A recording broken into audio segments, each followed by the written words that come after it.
are now listening to the War Report Podcast Network. What is up, everybody? Welcome back to the College Loop Podcast. I'm Larck, your boy Tank on Twitter, here to get y'all ready for Week 5 of Auburn football as the Tigers travel to Kyle Field to take on the Texas A&M Aggies, number 9 team in the country. Now, this is a rivalry game and that has been very back and forth. 8-7 is currently the record in A&M's favor. Auburn currently on that 1-game win streak with that 4 overtime win last season. So Auburn coming off of a loss to Oklahoma, one that leaves a sour taste in all of our mouths, which as it should. The SEC still has not, what's the word here? Has not made up for what they have done to Auburn. And this is a get-back game and a get-right game for Auburn. And one that I would deem as a must-win game if you're wanting to accomplish what you think you can accomplish this season. Auburn is a very talented football team. A&M is a very talented football team. But I've looked at the stats here and kind of just looking at it, I think this game favors Auburn a lot more than Oklahoma did in the sense of Auburn can do what they want to do. But I'll get more into that in just a second. Do need to do some keys to the game. And starting off with the availability report. Of course, Darrell Robinson out, questionable Amaris Williams and Connor Liu, probable Malcolm Simmons, Caleb Harris, Jeremiah Cobb, and Jay Crawford. And, of course, breaking news as of yesterday, Horatio Fields has broken his foot at practice and will be out indefinitely. Now, I do believe you'll probably see a lot of these guys that are listed as probable, questionable. Not sure. I think Kel Ellis did a great job whenever he was out there against Oklahoma. Didn't allow a single pressure while he was out there in that regard. So Auburn has a good number 2 guy behind Connor Liu. But Horatio Fields is an interesting conversation to have because, you know, Horatio Fields is that go up and get it receiver. He is that security blanket guy. He is going to be, 7-yard out route. Auburn needs 6 yards. Send him out there to get 8. That kind of guy. And something that Hugh Freeze mentioned is Perry Thompson is that next guy up. So an opportunity for Perry Thompson to really have that game that, we've been waiting to see from him. And I think this is the moment. I love Perry Thompson to death. I think he, has a lot of talent that has gone unnoticed and unutilized. And I think that, with the team where it is now offensively, you got to have some playmakers being utilized in that proper way. I think Perry Thompson is a better, I would say ball handler, but that's not the word I want to use there. I think he's a lot shiftier than Horatio is. I think Horatio is the for sure catcher of the ball kind of guy. Like he's going to get you the yards you need. But I think Perry Thompson adds another level to that game to where he can get the yards you need and more whenever he gets to that football. So be interesting how he gets utilized in the game plan going forward. Again, he is the next guy up for that position. But of course, with this game, it's very interesting. I'll kind of get into my players to watch here. Something that I brought up last year about this game. It's the same old. You got to watch out for Marcel Reed. Marcel Reed is a very dynamic quarterback. Dare I say, I think he's more dynamic than John Mateer is. I think he goes very unnoticed in the SEC because of the sheer volume of quarterbacks. But this is a guy who should be at the national stage. He is a dual threat in every sense of the word. He is an absolute dog and a half. We've already seen what he can do when the back's against the wall against Notre Dame, and he made the play when he needed to. We haven't seen that out of some other quarterbacks in Texas. Just putting that out there. And I've already said it. I think Marcel Reed is the best quarterback in the state of Texas right now, in college football at least. So I think that Auburn has to scheme around Marcel Reed. And again, I think there's some other things Auburn needs to look out for here, and I'll get to that in a second. Marcel Reed is an absolute monster. He is someone that defenses are scared of. But the front seven for Auburn has been very good. Texas A&M has not been able to run the football very well outside of Marcel Reed. Right now, A&M currently ranks 74th in the SEC in rushing yards, been unable to run the football. this season. Auburn at 42nd, so something Auburn has been very good at this year. Kind of keeping it with A&M just for a second. I think that you have to talk about these two guys in tandem.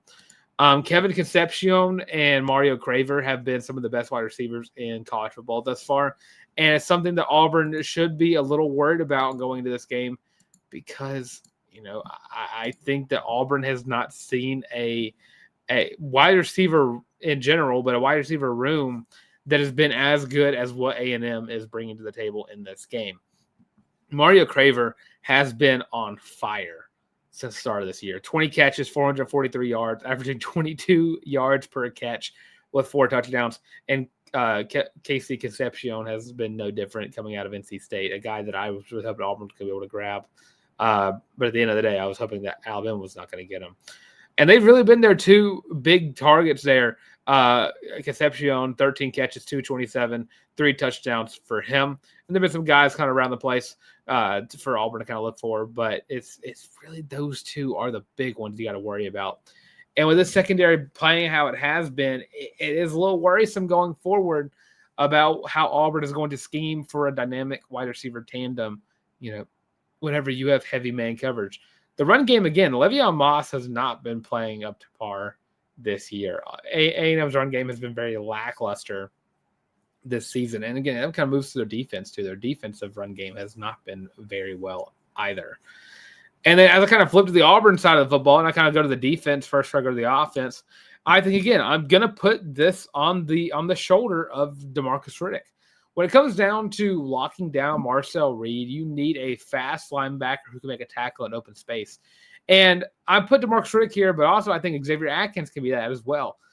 I think Auburn needs to be able to keep Marcel Reed in the pocket and force him to only use his arm. Now, again, that can be dangerous with his 2 wide receivers, but if you only take if you take one whole dimension out of his game, I think that works very well into your favor going into this one.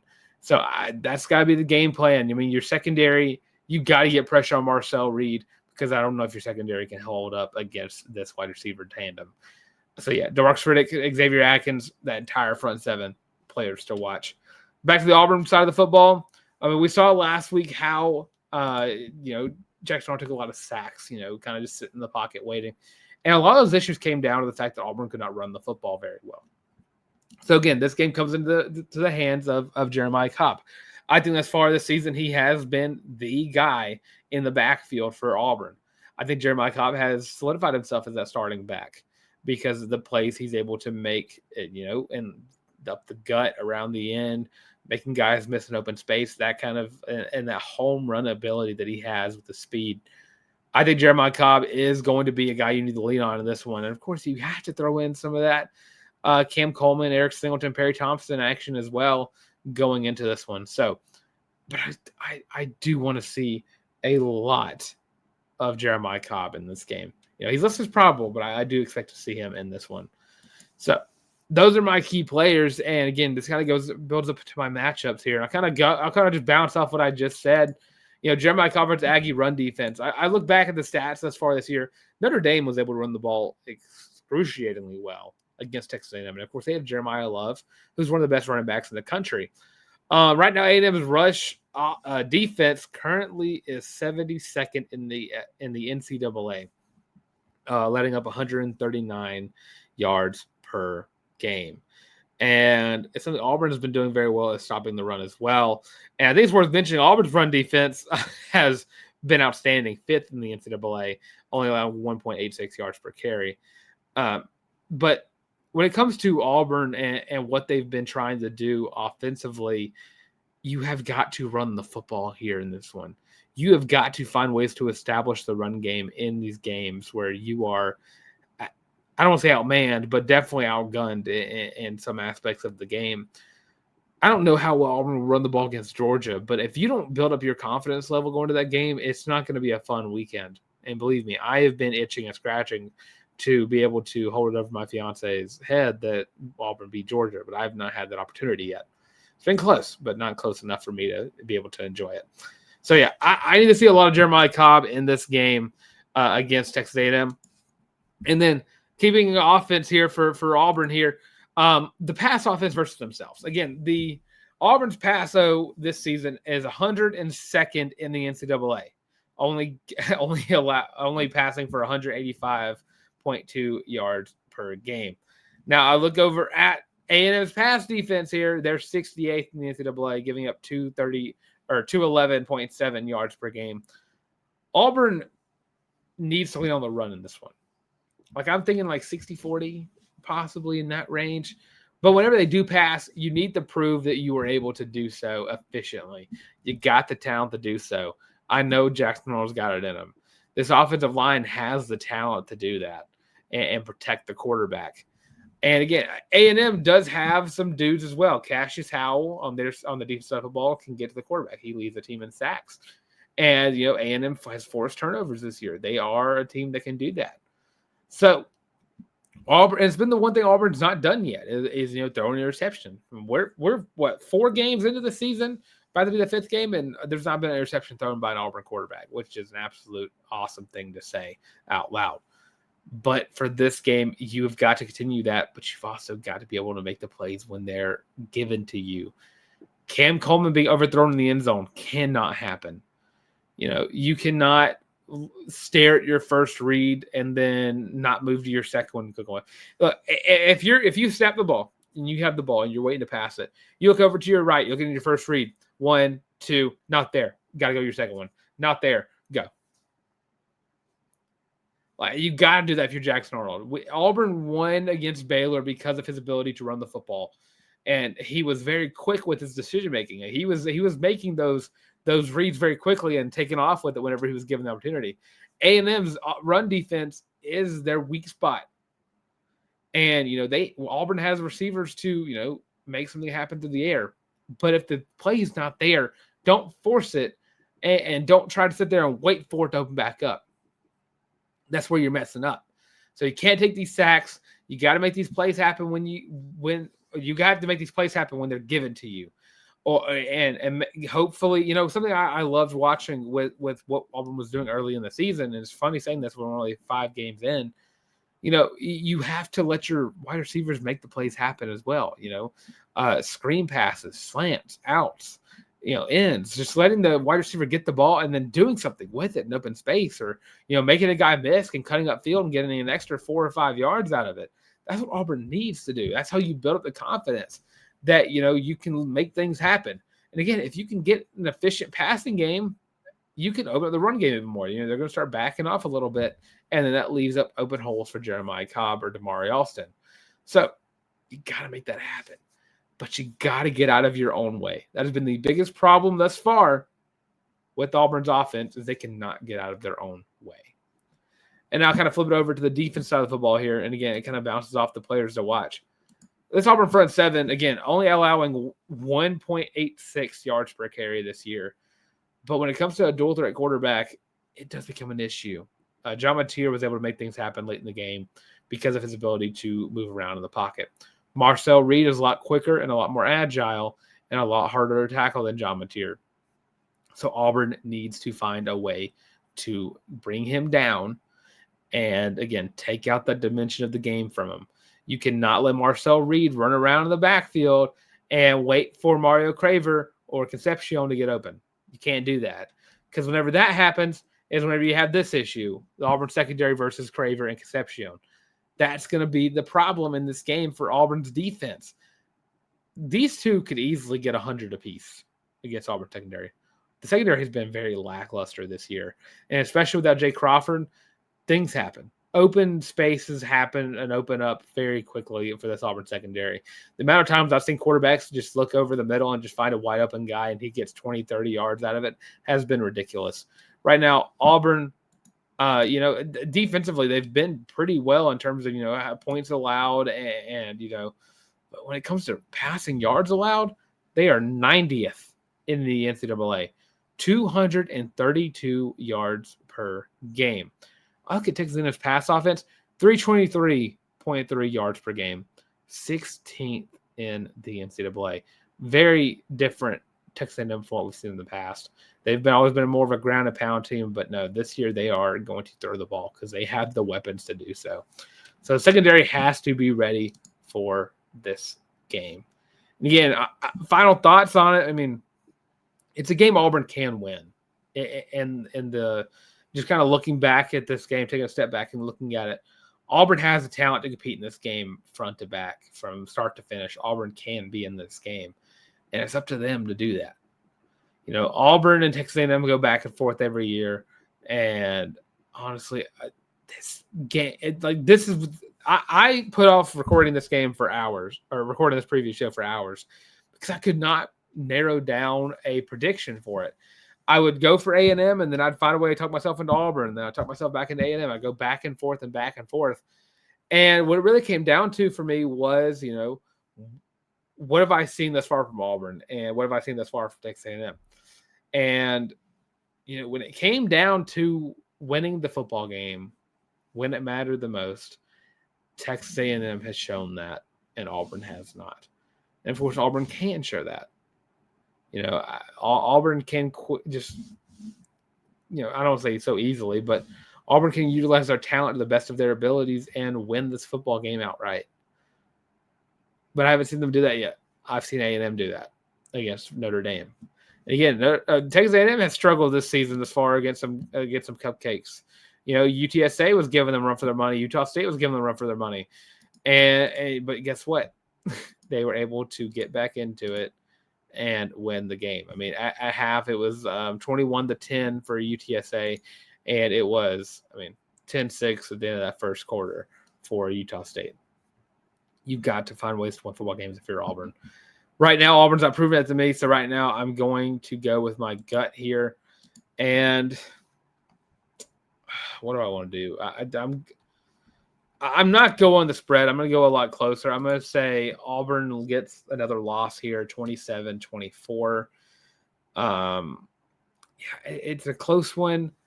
I think that it comes down to what I've seen from Auburn thus far, what I've seen from Texas A&M so far. I'm going to pick the Aggies to win the game. And I don't think this loss puts Auburn in the hot seat, puts Hugh Freeze in the hot seat. But I do think it starts to get a little warmer going forward. I do think this is a must-win game, and I think Auburn needs to win this game. I just don't think it's going to happen. A&M is a very talented team, and they are able to attack Auburn's defense in a way that we've not seen thus far for this season. But if 8-4 is going to happen, if you lose this game, and if you lose this one, it's hard for me to say you're going to be able to take down Georgia the next week. So that means you only have one space left to give. Do you reach that 8-4 threshold? So with that, that's my prediction for this game. Let me know what you think in the comment section below. Do you think Auburn's going to pull off the upset in College Station, or do you think it's going to be another mishap? Hopefully Auburn's fired up after how last week went, with the refs kind of, screwing up a lot of stuff, and the SEC having to apologize for it, but not being able to do anything about it because, what can you do? But again, you got to find a way to shut down these two receivers. Craver and Concepcion are going to make things happen if you allow them to. And that's going to come down to the front seven, making sure you're getting to Marcel Reed and getting to him very quickly. But again, let me know in the comments below. What are your predictions for Auburn at Texas A&M this weekend? Quick little break. Outside this break, we're going to do our top 10 matchups of the week and giving our predictions on those games. So stay tuned, and we're going to be right back. Are you tired of having to rummage through just clothes after clothes after clothes looking for something to wear? Are you tired of your friends making fun of you for your terrible fashion sense? Well, do we have the shirt for you? Go to thewarreport.com, get your laptop out and do it right now. Go to the shop and get your very own Feelin' Loopy t-shirt as well as your college loop hat, and you can get both of them for only $25 each. Plus shipping and handling, of course. But with that, now back to your regular scheduled program. And of course, you can get that on thewarreport.com. Go to the shop, get your very own College Loop merch today. Of course, the merch is on the One Way Sports channel. Of course, the best way to support the channel is by liking the video, by commenting on the video. Let me know what your predictions are for this week's matchup versus Texas A&M. And of course, by subscribing to the YouTube channel, getting us so very close to that 1,000 subscriber margin. Now, I said I was working on the show all day, and I was, but I definitely forgot about putting up the graphic for the pick'ems. Just so you know, I'll go ahead and read my, records don't matter. at the end of the day, who really gets judged based on their record? 25-15, it's bad. 25-15 is awful. I'm tempted to go pick the cupcake games just to, just kind of get like a bonus point round real quick. But I'm not. I'm gonna try to pick the harder games of the week. Of course, I got all the ranked matchups on here that I could find. But good Lord, is 25-15 is god awful. Like bad enough that a coach would get fired if that was his record. I mean, it's winning, but regardless. So, as we get ready for the first few games of the week. Sorry, I chugged a Sprite to kind of loosen the the vocal cords during the break. So now I'm reaping what I sowed here. All right, so starting off with 11 a.m. kick, number 21 USC at number 23 Illinois. USC currently a 6.5-point favorite. Illinois coming off a very bad loss to Indiana. And again, I think this game is like 9 o'clock for Los Angeles time, if I'm not mistaken. So that's fun. Illinois coming off a very bad loss to Indiana. I'm going to go with USC here. I think USC has kind of built themselves very well so far. So, yeah, I'm going to rock with the Trojans in this one, take down the Illini. Up next, I got number 22 Notre Dame, who's a 4.5-point favorite as they travel to Arky, take on Arkansas, the Razorbacks. Notre Dame, again, I don't know how this is a possible thing. Notre Dame's only a 4.5-point favorite. I don't know what you saw last week to tell you that Arkansas is going to put up a fight here against Notre Dame after, kind of giving the game to Memphis last week. I'm taking Notre Dame in this game. And again, it might be big, if I'm not mistaken. So, and now my throat's getting dry. That's awesome. Up next, going to the G5 here, because I got to show some love out there.